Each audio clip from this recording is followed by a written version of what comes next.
Við ætlum að byrja á að skoða fyrstu glæru varðandi styttingu og námi til stúdentsprófs. Þar kemur fram að tæplega 60% eða 58% vilja stytta framhaldsskólan 1 ár. En það ekki alveg jafn áberandi þegar við erum að hugsa grunnskólan. Má ég sjá. Já, grunnskólan. Þar vilja 41% svarenda stytta 1 ár og 38% eru andvígir slíkum tillögum. Ég ætla að byrja á þér, Ásta. Varðandi styttingu á náminu, ef við hugsum framhaldsskólan, hversu langt eru slík áform komin og er þetta ekki nauðsynlegt fyrir okkur að huga þessu að stytta þetta til að vera bara samkeppnishæf miðað við önnur lönd? Það verður að segjast eins og að niðurstaðan úr könnunni, ég sé nú hver ekki upp á skjánum, kemur kannski ekki sérstaklega óvart og þetta nú í samræmi við það sem að við höfum verið að sjá í menntamálaráðuneytinu og það sem að ómurinn sem best inn til okkar allstaðar að úr samfélaginu. Nú það hefur komið skýrt fram hjá mennta- og menningarmálaráðherra og í stjórnarsáttmálanum einnig að það stefnt að því að stytta námið á framhaldsskólastigi og sú vinna í rauninni í fullum gangi. En aðeins að nefna því að það fjallað þarna grunnskólan líka að það kannski heldur flóknara mál og við erum að vinna núna að greiningu á skóla án aðgreiningar og einnig að fara í vinnu með OECD heildarmarkvirkni fjármagns inn í menntakerfinu og það bara á leik-, grunn- og framhaldsskólastigi. Þannig að það kannski framhald af því sem að verður að vænta einhvers frekar varðandi grunnskóla. En hvað segir þú, Vilborg? Finnst þér, ef maður horfir á heildina eða það að stytta námið, finnst þér ekki nauðsynlegt að það sé horft á grunnskólan og framhaldsskólan sem í rauninni svona heild? Mér finnst stytting náms bara einn hluti. Við erum að horfa á stóru myndina, hvað erum við að kenna? Hvers konar nám á sér stað? Hvaða hæfni við að viljum við fá út úr fólkinu okkar, unga fólkina? Þannig að þetta snýst meira það heldur endilega hvort það 3 ár eða 4 ár. Við höfum þetta tækifæri núna, við erum að innleiða hæfni miðaða námskrá. Það sem við erum að spyrja hvers konar output slettir að koma út úr skólinum og það stóra máli, en 3 ár eða 4 ár, jú að sjálfsögðu, ég alveg sammála, við getum stytt tíman, þetta þjóðhagslega hagkvæmt fyrir okkur, en við eigum að setja okkur markmið og ég alveg með svar til hans Sven, hvað við eigum að vera þekkt fyrir, þannig að mér finnst það mjög einfalt. Þetta bara alveg eins og í gamla daga þegar maður fékk spurningu, ef þú hefði eina ósk, hvað myndir óska þér? Og maður hugsaði, það get alltaf óskað sér. Þannig að svarið við eigum að vera þekkt fyrir besta menntakerfi í heimi. Af því það rauninni svarið við öllu hinn með því að mennta fólki okkar á hæfni, þá kemur blómlegur iðnaður. Þannig að mér svolítið niðri fyrir kjöð. Ég skal reyna að halda mig á. En hvað segir þú, Katrín? Finnst þér þetta ekki nauðsynlegt skref, það búið að þetta mjög lengi, að fara að huga þess styttingunni af alvöru? Mér finnst kannski umræðan vera bundin því að fólk lítur á framhaldsskólanám sem 3 eða 4 ára prósess, en ef við horfum á rauntölur þá það þetta allt öðruvísi og löggjöfin sem núna í gildi, sem var sett 2008, hún snýst það að við aukum sveigjanleika í kerfinu, gerum framhaldsskólanám fjölbreyttara og tryggjum að nemendur fái nám við hæfi og skólarnir hafi sveigjanleika til að bjóða fram nám á 3,5–4 árum. Þegar við horfum á rauntöluna sést þetta að nemendur miklu lengri í skóla en það. Þannig að mér finnst verkefni vera fremur að draga úr brottfallinu, tryggja fleiri ljúki námi og komist áfram, frekar en að horfa á þetta í einhverjum 3 eða 4 árum. Ég líka sammála því sem Vilborg að segja, við erum að velta fyrir okkur inntækinu, hvað ætlum við að fá út úr framhaldsskólanám og grunnskólanámi. Ég held líka að ef við viljum stytta þennan námstíma að jafnaði, þá verðum við að horfa á grunnskólan og framhaldsskólan saman. Ég held að við komumst ekki hjá því. Og Ari, telur það að skipta máli upp á hvernig nemendur eru að koma upp í háskóla, á hvað tíma þeir eru útskrifast? Stóra máli þar ekki nákvæmlega hversu gömul þau eru þegar þau koma inn í háskóla. Spurningin hvað þau hafa lært, hvaða vinnubrögð þau hafa lært, hvernig þau hafa lært grundvallafögin sem þau þurfa á að halda þegar þau koma í háskóla, sem eru þá sérstaklega raungreinar og tungumál sem að gagnast þeim allra best. En það sem ég held að sé stóra máli í þessu þegar við erum að horfa til þess tíma sem við erum allum að hafa börnin í grunnskólum og framhaldsskólum að horfa á heildarmyndina og að vera óhrædd við að breyta. Það við ströndum allt og oft á því að hlutirnir hafa alltaf verið svona og það eru hefðir sem við sjáum ennþá í starfstímum grunnskóla sem eiga sér rætur í því að þeirra þurft að heyja hérna á sumrin. Þessu þurfum við að fara að komast út úr og við höfum fara að horfa á þessa þætti í samhengi við alla hina þættin sem við ætlum að horfa til.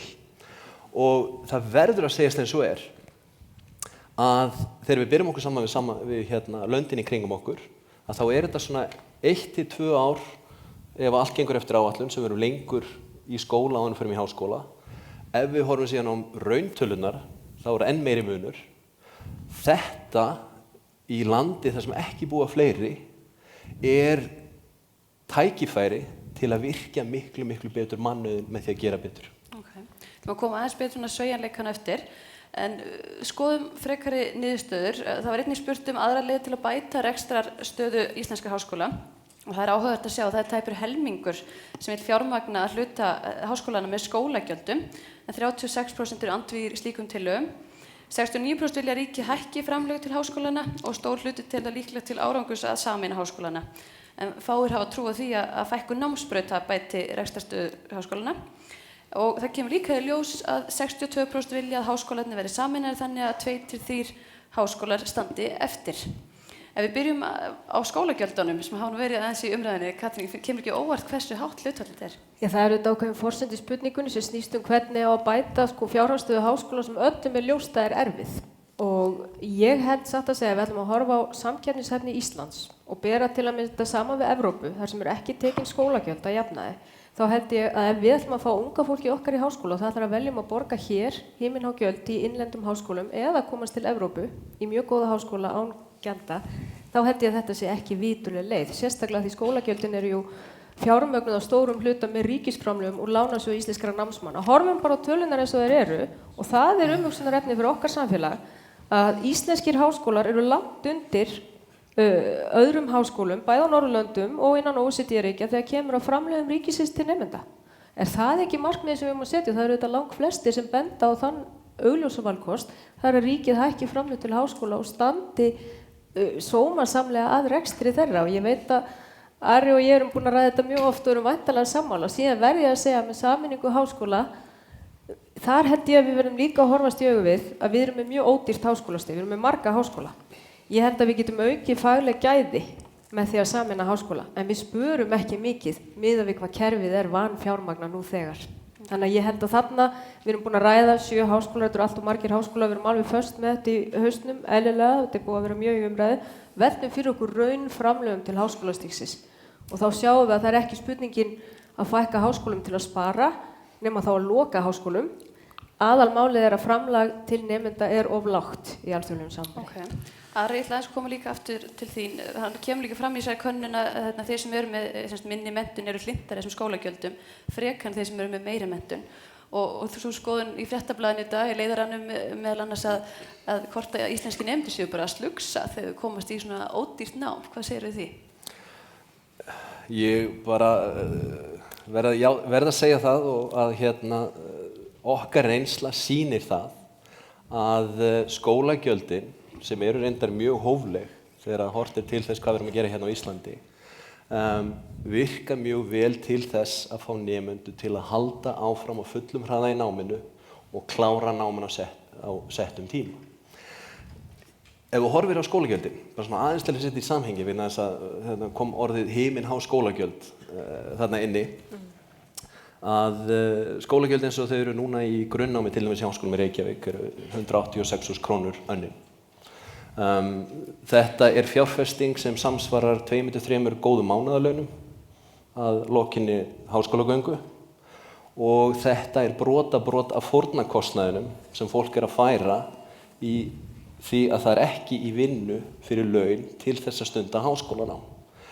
En þó að þetta lítil fjárfesting í raun og veru sem að nemendur leggja til að þá finnum við muninn á því að þeir sem hafa fjárfest í eigin námi að horfa til þess að leggja eitthvað til. Þeir eru miklu duglegri við að klára námið, þeir taka minni þeir eru líklegri til að vera á fullum hraða í náminu og þau losna við þessa freistni að hætta við námskeið af því að það er mikið að gera og svo framvegis sem eru auðvelt að gera þegar það er ókeypis. En væri æskilegt að hafa skóla eins og Háskóla Íslands? Það myndi vera eitt af því sem myndi styrkja Háskóla Íslands verulega sem námsstofnun og sem stofnun sem að vill ná enn framar á alþjóðavettvangi að fá tvennt. Annars vegar tækifæri til að taka skólagjöld því að þeir sem að þá eru að fjárfesta í eigin námi eru þá líklegri til að vinna því á fullum krafti og hitt að fá að velja í nemendur sem bæði hafa getuna og viljan til að klára sitt nám. En þetta myndi efla skólan. Er það ekki lykilspurningin, Ari? Það er einmitt þetta að geta valið inn nemendur. Það er eitt af því sem að gleymist alltaf í samanburðinu við skandinavísku háskólana er að hérna fá allir að koma ókeypis inn. Því ég vil bara rifja upp að því við erum að tala um brottfall úr háskóla til að mynda þá sína rannsóknir það brottfall er minna sama hvað manni finnst fjöldatakmarkanir ef það er valið inn í skóla. Þannig að kannski er það ekki síður ráðandi faktor í því. Við sjáum hvortveggja styðja við það að nemendum gangi vel í skóla og aftur horfum til þess hvert markmiðin okkar eru. Við þurfum að búa til mannauð sem er vel menntaður, velur sér menntun sem styður atvinnulífið og velur sér menntun til þess að vera velfær það að búa til verðmæti fyrir sig sjálf og fyrir Ísland. Það er markmiðið. Ég ætla að fá að stoppa og fá að halda áfram aðeins og fá hann Árna með okkur. Almenningur er jákvæður í garð fjölbreyttara rekstrarforms og þá einkum á leikskóla og háskólastigi. Það er svona 60% vilja fjölbreyttari rekstrarform og almenningur telur að framhaldsskólar og háskóla eigi að njóta sjálfstæðis við mótun námsframboðs. Árni, finnst þér, ef við horfum til landa í kringum okkur, finnst þér skólar hér á landi vera nógu sjálfstæðir og svona í tengslum við atvinnulífið? Já, kannski svara fyrst varðandi grunnskólana, vegna þess að ég held að þar séu mesta sóknarfæri bæði í að bæta gæði og fyrir minni pening. Ef við horfum á grunnskólana, þá eru þeir cirka 20% dýrari heldur en á Norðurlöndum per nemenda. Á sama tíma og stærsti kostnaðarliðurinn laun kennara eru væntanlega 30-40% lægri heldur en í nágrannalöndunum. Þannig að það er eitthvað að í jöfnunni og kennsluskylda kennara er 30% minni heldur en gengur að gerast í nágrannalöndunum. Þannig að maður hefur á tilfinningunni að það sé hver og einn að finna upp hjólið heima hjá sér og ég er ekki að gera lítið úr kennaranum. Hann hefur ekki meiri gögn í höndunum og það einhvern veginn þurfa að hugsa þetta eins og fyrirtækjarekstur saman hvort það sé einkaform eða ríkisform að stoðdeildir þurfa að vera til staðar þannig að þessi gögn fyrir kennara, gögn fyrir nemendur og bara þó að við séum mjög framalega í dag þá var ég nú að koma frá Úrúgvæ þar sem nemandi fær 6 ára tölvu frá ríkinu tengt innranetinu, kennarinn er tengdur innranetinu og svo framvegis þannig að það er sama hvort það sé einkaformi eða ríkisformi, við verðum að horfa á þetta að ná meira virði, meiri kennslu fyrir á hagkvæmri hátt. Við erum ekki að fá nógu mikið út í kerfinu í dag.